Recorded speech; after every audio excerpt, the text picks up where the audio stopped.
kwa wema wake mkuu kuwakomboa wanadamu kwa kuzaliwa kwake mwanaye na Bikira Maria mtakatifu, apende kuwastawisha kwa baraka yake.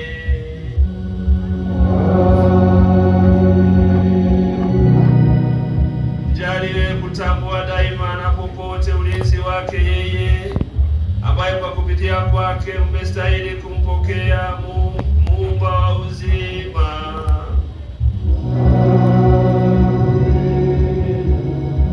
Ninyi mliokusanyika leo kwa moyo wa ibada, mjaliwe kurudi mkiwa na mapaji ya furaha za kiroho na tuzo za mbinguni.